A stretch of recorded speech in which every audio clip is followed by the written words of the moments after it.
It's a great honor to introduce once again to our friends, to our audience, Robbie Foreman, the founder and the person behind an amazing project, Aleph Beta, the project that inspires, transforms lives. And I want to encourage all my friends, regardless of their Jewishness, religiosity, to join this amazing project. Robbie Foreman. Hey, how are you, Rabbi Katzin? It's great to see you. And you asked me to kind of introduce folks to Aleph Beta. I think there's no better way to do it to show them what it is we do. What we try to do in just a few words is we are the Netflix for Torah, right? If you got a Netflix subscription and you are kind of bummed out during COVID-19 and looking to spend some time on the couch taking stuff in, what better way to do that than with just really thought-provoking, spiritually motivating Torah that comes to you in video form. It's animated videos that look like they're for children, but the ideas are very sophisticated. I want to show you, Rabbi Katzin, this little piece we did on Sinat Chinam, on baseless hatred, a very strange concept. And here's a video that talks about some of its strangeness. Let's watch a little bit of it together.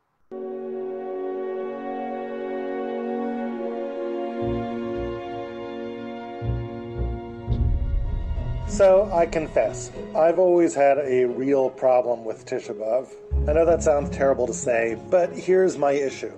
We all know the famous saying quoted from the Talmud, the temple was only destroyed because of Sinat Chinam, baseless hatred. So if there is a spiritual remedy to be undertaken on Tisha B'Av, it's clearly to banish baseless hatred from our hearts. We have to resolve never to feel baseless hatred. We pray and ask God's assistance.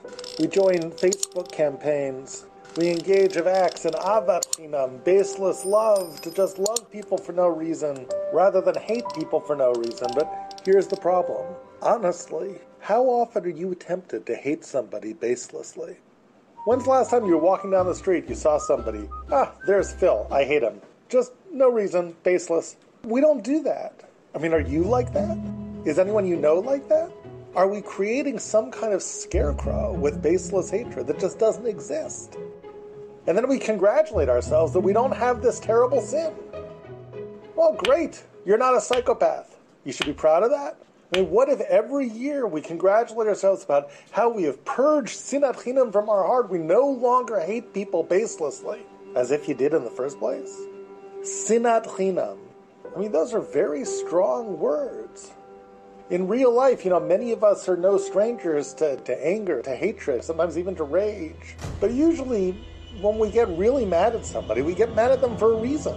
Somebody bullies me, I hate them. Is that baseless hatred? It's not baseless hatred. There's a reason to hate them. Who feels baseless hatred? I think if we really want to experience Tisha B'Av like adults, we sort of owe it to ourselves to try to come to grips with the question of what baseless hatred is. What do we mean when we talk about Sinat Chinam, hatred for no reason? Because there's an insidious possibility that every year we congratulate ourselves for getting rid of Sinat Chinam, but we don't even know what it is. And maybe what it really is continues to lurk in our hearts, to poison our minds and our relationships. It turns out there's a fundamental piece of Talmud that exemplifies the idea of Sinat Chinam. Traditionally, we learn it on Tisha B'Av. It's the Gemara Masechet Gittin that deals with the famous apocryphal story of Kamsa and Bar Kamsa. What I want to do with you in this video series is to analyze that story, to read it through with you, and to try to figure out, through looking at that story, what a Sinat Chinam really is. Because the strange thing is, as you read the story, it doesn't seem to be about baseless hatred at all. I think that if we read that story with clear eyes, we will arrive at a surprising understanding of the nature of Sinat Chinam, of baseless hatred. It's not something that monsters feel, that psychopaths feel, hatred for no reason. Indeed, the kind of baseless hatred the Gemara talks about, it's uncomfortably close to home. Okay, Rabbi Katzin, so that's kind of the introduction to that video. And basically, this is the way Aleph Beta videos work out, kind of all work. One of the things I said in the introduction to the first book I wrote, the beast that crouches at the door, is that when we learn Torah, sometimes we find ourselves vulnerable to something I call the lullaby effect. And the lullaby effect is the ability that we have to listen to something and not focus on the words, right? You've heard it so many times, like a lullaby, rockabye baby on the treetop. The kids fall asleep to it, but if they actually listened to the words, they wouldn't fall asleep. These questions would come, and you'd ask yourself, rockabye baby on the treetop, when the wind blows, the cradle will rock. When the bough breaks, the cradle will fall, and down will come baby, baby and all, right? And if the kid was actually listening to the words, they'd have a lot of questions. They wouldn't fall asleep, right? They'd ask, who put the child on the tree, right? Did the mother want to kill the child? Did anyone call 911 when the bough broke? Why are you singing this to me? Do you want to kill me? Right? All these questions, and none of us ask those questions, and they're so obvious. They're the kind of questions that I call elephant in the room questions, when everyone's looking around for something, but there's this big elephant in the room that nobody's talking about. With Sinat Chinam, one of those elephants in the room is we talk about Sinat Chinam being this terrible thing, baseless hatred, but what does it really mean to hate somebody baselessly? And we don't bother to really think about that. These kinds of questions exist everywhere in the Torah, and they are windows into a kind of deeper understanding. That if you crawl through that window and say, I really want to explore that question that no one talks about, that's the heart of these things, right? You begin to start to resolve a deeper and clearer and spiritually refreshing understanding of these ideas. This is true in biblical stories. It's true with biblical concepts like Sinat Chinam. So I'd invite your folks to come. You can come on Aleph Beta. Easy way to get to Aleph Beta is ab.video. Just type that into your internet browser, ab.video. I think, Rabbi Katzin, you've got a coupon that you can allow people to subscribe without paying any money up front, and to taste just hundreds of hours of fascinating, kind of head-spinning Jewish content, which is spiritually alive. So I hope your folks will take advantage of it. It's an opportunity that I think is something that they might enjoy. So first of all, I want to thank you tremendously and say that there's nothing, I think, existing today in the world that can actually take a person who has no background and he still can relate and appreciate the depth and the beauty of the wisdom of the Torah. Nobody does anything like you. So I encourage my friends and students really to taste it for themselves. At the same time, I do want to mention, Rabbi, that we come from a different world. Mm-hmm. The world that I was in, and many of my friends are still in, is the world of college campus, the world of hatred to Israel, self-hating attitudes towards the Jewish community and Jewish tradition of anything Jewish. And possibly one of the many questions, chosen nation? A course actually on that topic. Here it is, actually.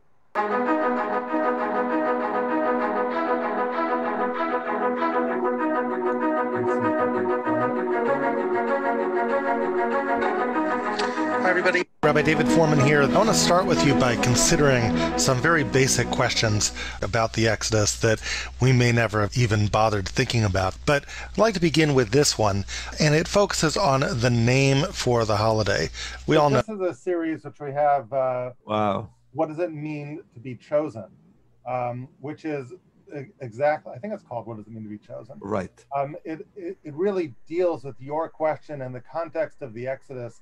The reason it deals with it in the context of the Exodus is because the notion of chosenness goes back to the Exodus itself, right? The Torah's way of talking about chosenness is when God turns to Moses and says, this is what you should say to Pharaoh, send forth my child, right? B'ni Bechori Yisrael. Israel is my firstborn child. So the biblical language for chosenness is actually firstbornness, which is a very strange way to think about our relationship to God. What does it really mean to be a firstborn child? So what we do in this course is actually look at the entire Passover story. And the last video, these are 10-minute videos, and the last one really gets, or I think it's number 7 here.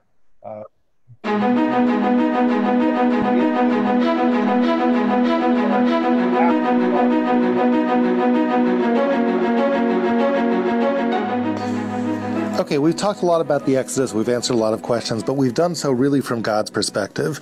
We've taken a look at God's agenda, as it were, to try to reveal himself to the world as the creator of the world. But what does that mean for us? How does that impact our view of the holiday? That takes us back to some of the questions we asked at the very, very beginning of this series. Questions about the little black boxes, questions about the name of the holiday, questions about the preponderance of the idea of Bechor.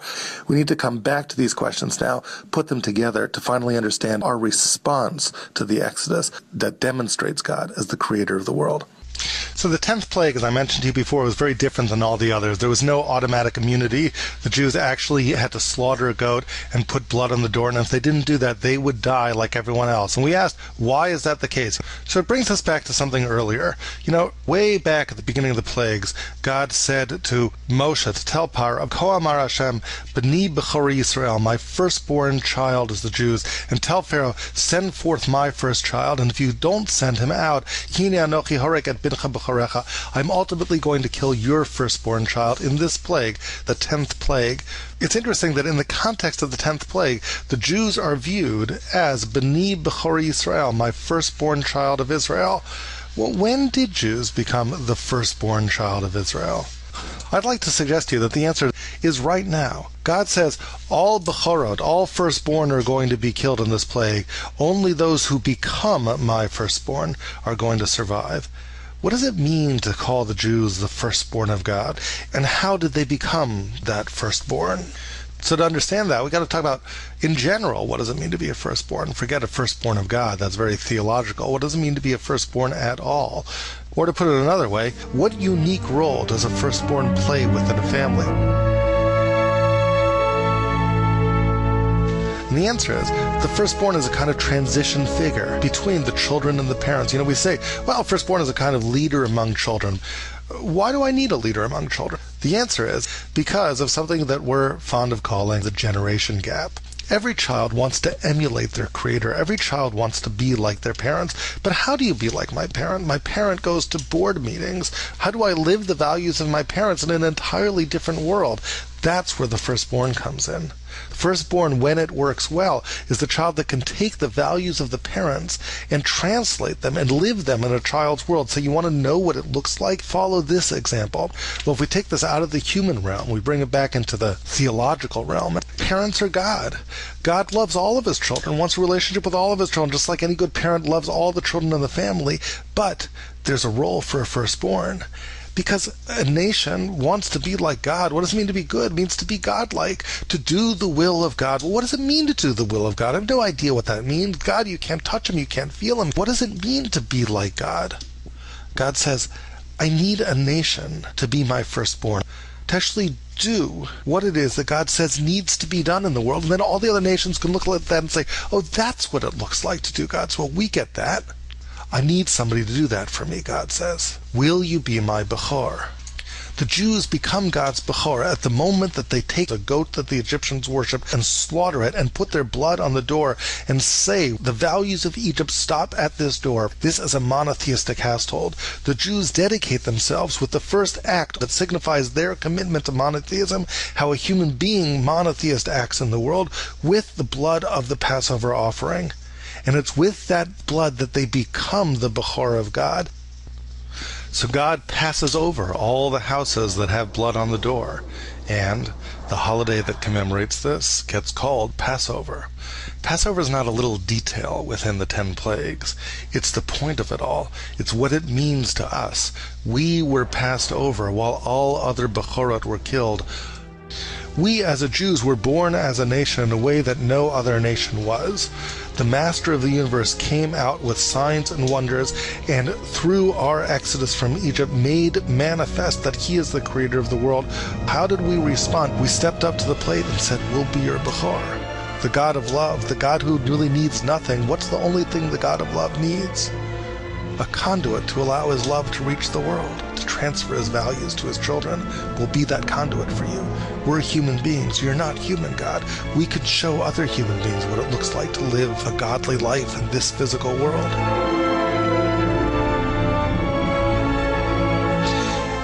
So that's a little bit of the piece. Your folks are welcome to look at it as well. They'll find it within the Passover videos. But again, these are the kinds of very fundamental questions that, like we were talking about, are elephant in the room questions, basic questions about Judaism. These are things that we can't be afraid to ask. We have to confront, and the answers are there in biblical text if we look for them. I'm stunned and shocked by what I saw right now, because it was unbelievably deep and relevant. And also, I think any human being can understand it. And you spoke not only to Jews, you spoke to the entire world, explaining them that being a Jew, part of the Jewish nation or chosen nation, doesn't mean we are better, we are greater. It's not racist, but rather it's taking responsibility for the world. And every single person is welcome to feel himself being chosen in that regard, leading by example and leading by love and responsibility. I want to thank you so much. And I hope that many, many of our young Russian Jews will join your programs. We want to see you more, and we really need you. Rabbi, we need you, okay? This is not a compliment, but we need you. Thank you so much. All the best. Thank you. Bye-bye.